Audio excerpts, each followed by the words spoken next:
Qatar is backed by the third largest natural gas and oil reserves in the world, and it has the highest per capita income in the world, yet it is in the middle of a diplomatic and potential economic crisis. We are going to explore the 6-month-old blockade led by Saudi Arabia, Egypt, the UAE and Bahrain.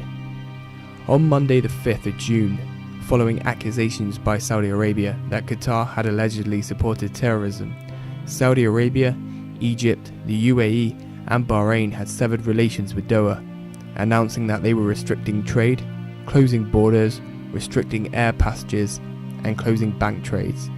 Qatar, responding to the matter, expressed that there was no legitimate justification for this, and this was a violation of their sovereignty. According to some, the root of the crisis lies in the supposed Qatari historic support for the Muslim Brotherhood. Since late 2010, nations in the region have been worried about uprisings present in the Middle East and North Africa.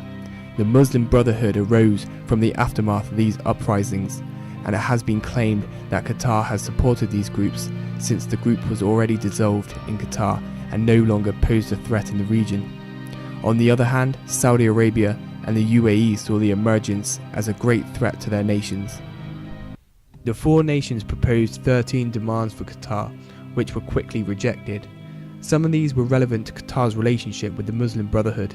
The list of demands by Saudi Arabia and other Arab nations are as followed: to scale down diplomatic ties with Iran, to immediately shut down the Turkish military base, to sever ties with all terrorist organizations, to stop all means of funding for groups designated as terrorists by Egypt, the UAE, Saudi Arabia, the US and other countries, to hand over terrorist figures wanted by Saudi Arabia, the UAE, Egypt and Bahrain, to shut down Al Jazeera, to end interference in sovereign countries' affairs, to pay reparations for loss of life and other financial losses caused by Qatar, to align Qatar's military, political, social and economic policies with other Gulf nations, to seize contact with the four nations' political opposition, to shut down all news outlets funded by Qatar, to agree to all the demands within 10 days, and to consent to monthly compliance audits in the first year after agreeing to the demands. This was deemed unrealistic by Qatar, and so the crisis continued. So why is the economic bloc so detrimental to Qatar? Well, Qatar is dependent on imports from Saudi Arabia, and about 40% of its food comes from Saudi Arabia. This has pushed Qatar to seek other avenues and options to combat catastrophe. Since the crisis, Iran has exported 117.5% more to Qatar than last year. Imports include food and agriculture. It has also been reported that trade with Turkey has increased. It has been argued that Iran are now looking to import and export more from Qatar in the coming years. Will this attempt to destabilize Qatar's economy increase relations with Iran, Turkey and Qatar? Ministers from Qatar, Turkey and Iran met in Tehran to weigh up plans for the expansion of trade, according to the Iranian Tasnim news agency. Qatar will be looking to offset the trade block by Saudi Arabia and the following nations. Turkey's economy minister, Mr. Zeybeki, has said, "We have to make this increase permanent," when talking about the expansion in June and July, indicating progress and an optimistic future. It has been suggested that the spat is a symptom of a broader rivalry between Sunni-led Saudi Arabia and Shia-led Iran. If Saudi Arabia expected Qatar to fold, given the travel embargoes and economic restrictions, it seems that the exact opposite has happened, at least for the present time. One of the more pressing measures Saudi Arabia demanded was to curtail relations with Iran.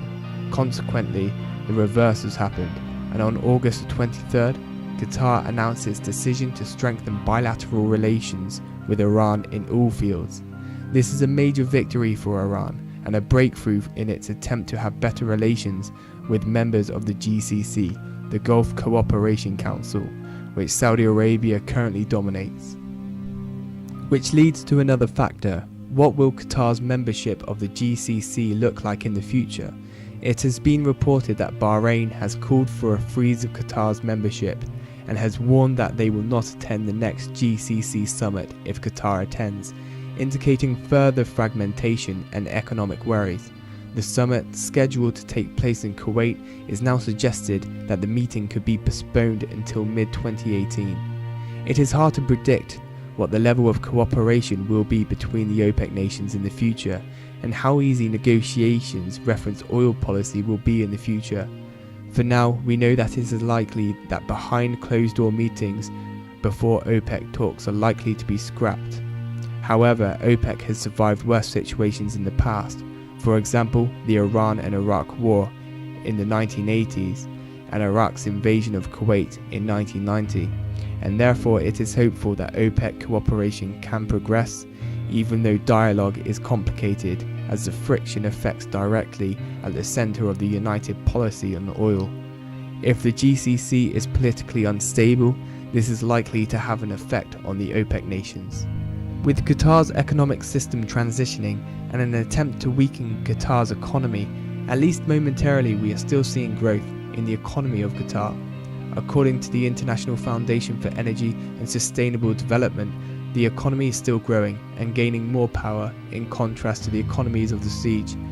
They have also stated that Qatar continues to maintain its achievements in the gas industry and has been gaining new markets despite the blockade.